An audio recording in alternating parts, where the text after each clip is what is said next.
sur cette question du féminisme.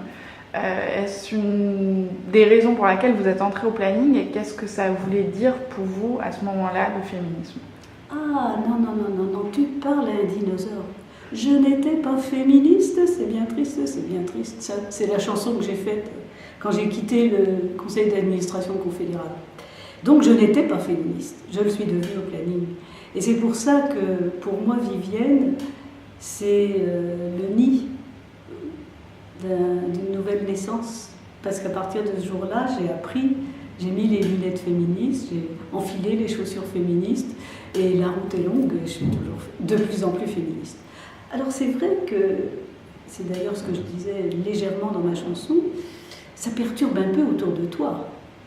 Parce que quand on s'était rencontrés, chérie, il n'avait pas épousé une féministe radicale, il avait épousé une gentille personne. Donc on a eu un moment de mise au clair des choses, c'était intéressant. Et c'est toujours intéressant. Et vous êtes restée avec cette personne? Oui, 51 ans pour l'instant. Et donc, peut-être justement, si vous n'étiez pas féministe, quelle vision vous en aviez alors? Vous n'étiez pas du tout posé la question du féminisme? Mais je crois bêtement que je ne m'étais même pas posé la question du féminisme. Tu sais, on doit être en 74. Et bon, moi j'avais des moyens financiers assez réduits parce qu'on avait acheté un grand appartement, donc il fallait payer, donc très bien, j'habite en banlieue. J'avais 3 jeunes enfants. Je travaillais beaucoup autour de moi dans mon immeuble, j'avais un groupe de jeunes dans l'immeuble, etc. Mais il n'y avait pas cette visibilité externe aussi forte. 68 pour moi c'était une année où j'avais une très mauvaise grossesse, où j'étais alitée la plupart du temps. Donc j'étais à côté de la révolution. Et comment ça s'est construit, si vous aviez des moments clés ou je sais pas, des prises de conscience, comment ça s'est construit ce féminisme? Ah, ça s'est construit, tu vas trouver ça bizarre. À côté de moi, ma voisine avait un enfant handicapé. Elle et son mari étaient salariés à l'extérieur et cet enfant handicapé était pris en charge par une femme qui faisait aussi le ménage, etc. Une personne très simple qui habitait, j'habite une barre en béton de 100 mètres de long, de 12 étages. Et elle habitait dans l'immeuble et j'aimais beaucoup cette femme parce qu'elle était attentionnée, elle faisait attention à cet enfant, je la rencontrais tout le temps entre les trajets. Et elle avait des enfants elle-même, dont un fils qui venait souvent à la maison avec lequel on avait fait, parce que j'avais une espèce de club d'adolescents dans ma salle à manger, puisque j'avais toujours fait ça, donc les ados du coin venaient chez moi, on faisait des trucs. Et puis un jour, en accompagnant mes enfants à l'école, sur le chemin de l'école, je la vois, je lui dis « Oh, vous êtes vraiment bien coiffée, c'est joli ». Elle me dit « Oui, j'ai marié Freddy ». Je dis « Comment ça? Freddy, il est marié? C'était son fils, il avait à tout casser, 18 ans. » Elle me dit « Ben oui, c'était bien obligé. » Je dis « Ah bon, pourquoi ?» Elle me dit « Il avait mis une fille enceinte. » Et je dis « Peut-être qu'il ne savait pas comment on fait. » Et elle me répond cette phrase qui m'a vraiment bousculée. Ah, mais je lui avais tout dit. Je lui ai dit, si tu mets une fille enceinte, tu quittes la maison. Et j'avais trouvé ça tragique qu'une femme aimante, attentionnée, chaleureuse, n'ait pas d'autre bagage à transmettre à ses enfants que celui-là. Et donc, finalement, quand je suis arrivée, ça rentre dans mon arrivée au planning, tu vois. Mais dans le même chemin de l'école, une autre voisine, un jour, me dit... alors elle avait un enfant à l'école, un enfant dans la poussette et une grossesse qui débutait. Et elle m'avait dit « Oui, Madame Casalis, vous qui êtes sympathique, vous pourriez peut-être me dire, vous n'avez pas quelque chose pour un avortement ?» Et à ce moment-là, tu sais, moi, je me suis écartée d'elle sur le petit chemin qui va à l'école. J'ai fait 2 pas comme ça. Et ça m'a choquée. Je me suis dit, mais qu'est-ce qui fait que j'ai ce mouvement? Mais où est-ce que je suis? C'est comme ça que je suis arrivée au planning. Et justement, après tout ce parcours-là, comment vous définiriez le féminisme pour vous aujourd'hui? Le féminisme, c'est donner les moyens à chacune et à toutes d'identifier le système d'oppression, de domination masculine et de s'en libérer. Voilà. Alors maintenant, j'aimerais bien revenir justement sur ce moment révolutionnaire du planning. Donc vous êtes arrivé après, si Oui. j'ai compris. Sinon, je ne serais pas venue. Voilà. Donc il y a quand même quelque chose qui m'attire, tu vois. C'est contradictoire. C'est vrai. Et est-ce que vous pouvez nous raconter justement ce qui s'est passé ou ce que vous en avez su ou ce que Simone Yves justement vous a raconté de ce moment où... Ah, tu veux ça en 2 minutes, toi?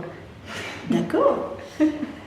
Alors, l'histoire du planning, justement, c'est une histoire importante parce que c'est une histoire d'un mouvement de société et d'un mouvement d'éducation populaire qui a trouvé sa liberté et qui a trouvé son autonomie. Et dans ce temps-là où j'allais entre la pratique et les principes, en allant de mon équipe départementale au national pour questionner, j'ai trouvé que c'était très injuste parce que finalement, parce que j'étais dans une équipe parisienne, je pouvais aller chercher de l'information au bout de la rue. Et ça m'a semblé injuste pour l'ensemble des militantes du planning de toute la France qui ne pouvaient pas le faire. Et c'est pour ça que j'ai été à l'origine de la création d'une équipe pour écrire l'histoire des premières 25 années du planning. Alors, l'historique, la commission historique, ça a été historique. Hein. Nous étions une douzaine ou une quinzaine, on a travaillé plusieurs années, on a étudié les archives, on a interrogé les personnes autour de nous et on a écrit. À l'époque, moi j'avais pensé que du moment que tu pensais clairement, tu pouvais écrire clairement. J'ai vu que ce n'était pas tout à fait exact pour chacune de nous. Bon, enfin, donc on a fait ce livre collectif justement pour raconter cette histoire. Donc si tu veux que je la résume, le planning familial se constitue en 1956, il s'appelle Maternité heureuse. Il se constitue parce qu'un médecin, Lagroua Veilladé, Marie-André, avait témoigné dans le procès de parents d'une femme accusée d'avoir laissé mourir son dernier-né. Une femme handicapée qui avait 3 enfants en très peu de temps et qui était inerte, quoi. Et donc elle témoigne en disant si cette femme avait vécu en Angleterre ou aux États-Unis, elle aurait eu un moyen d'éviter sa 5e ou 4e grossesse. C'est les époux Bac, le fameux procès des époux Bac.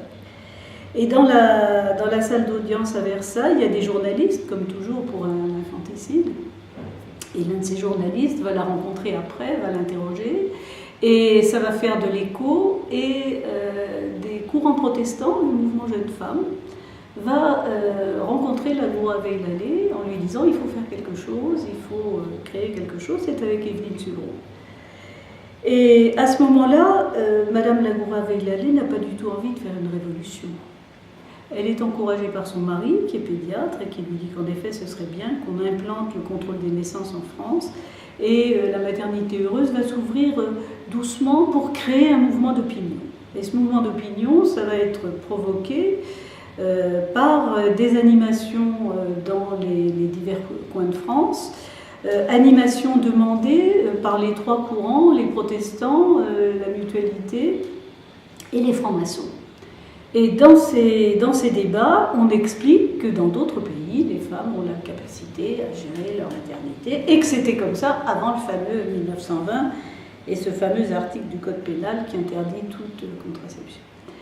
Et puis, à force de faire des débats d'idées, ça ne bouge pas trop, mais on recrute quand même des gens. Et dans la région Rhône-Alpes, à Grenoble, dans le recrutement des gens intéressés, il y a notamment d'anciens résistants. Alors, des mecs qui ont fait des choses, hein, qui ont passé en France des armes pour la résistance, etc., et qui disent mais c'est formidable, c'est le diaphragme, tu vois, le succès extraordinaire, le diaphragme. Ce petit machin en caoutchouc qu'il faut se mettre à l'intérieur du vagin et qui aujourd'hui apparaît comme vraiment caduc, mais qui était très pratique. Donc, ces valeureux militants des maquis disent on pourrait aller en Suisse acheter des diaphragmes, on les parachuterait, tu vois, des trucs extraordinaires.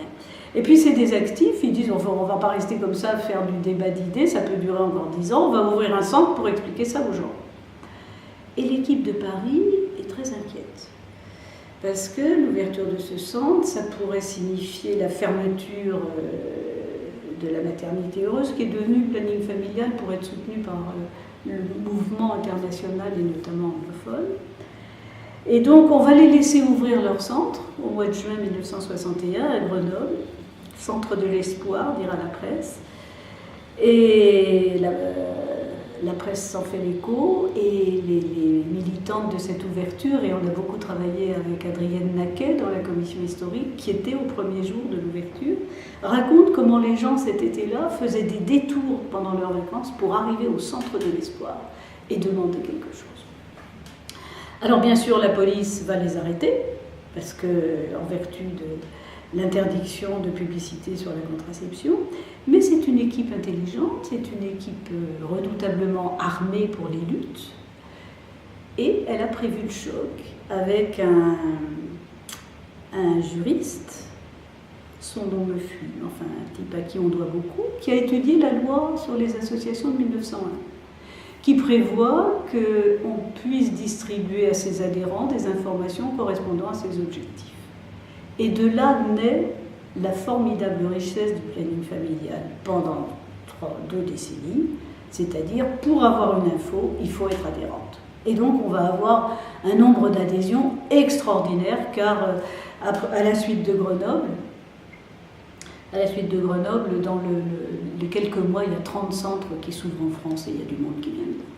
Alors j'oubliais de dire, donc, la police vient dans le local. Cette fameuse Adrienne Naquet, on demande une responsable, les gens ne se précipitent pas, elle dit « moi je suis responsable ». Donc elle arrive au commissariat et cette femme magnifique dit au fonctionnaire de police « je vais m'asseoir, vous permettez, parce que j'ai déjà été interrogée ici par la Gestapo, donc j'estime qu'aujourd'hui… » Et donc on va être sauvé par ce label, enfin par cette disposition de l'adhésion au planning familial.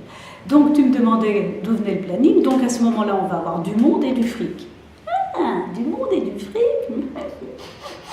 ça va intéresser un certain nombre de médecins, parce que finalement la sexualité à l'époque, on n'en parlait pas, la sexologie ça n'existait pas, et c'est né au planning familial. Même avec quelqu'un comme Torchman. Je veux dire par là que certains ont mal tourné. Parce que c'était la première fois que des personnes parlaient de leur sexualité autrement que dans la pathologie. Voilà. Et donc ça va intéresser, des médecins vont venir là, et ils vont, comment pourrais-je dire, détourner le pouvoir et détourner l'étiquette à leur profit. Alors c'est vrai que c'est un mouvement qui travaille quand même dans l'illégalité, enfin avec une action de forme illégale, donc il est important d'avoir des parrains qui nous protègent, donc on va avoir ces fameux prix Nobel qui vont être présidents du planning familial, etc. Donc comme ça on ne peut pas, tu vois, c'est toute cette ambiguïté. Mais ces fameux parrains vont devenir de plus en plus des sachants, et en dessous tu auras le public, alors elles ne s'appellent pas conseillères animatrices, les hôtesses. Les hôtesses, voilà, qui font tout le boulot, qui n'ont pas un rond, bien sûr c'est généreux tout ça, et qui n'ont pas le droit de raconter tout, puisque tu te rappelles tout à l'heure, je te disais que quand moi j'étais allée au planning, on n'avait pas le droit de m'expliquer.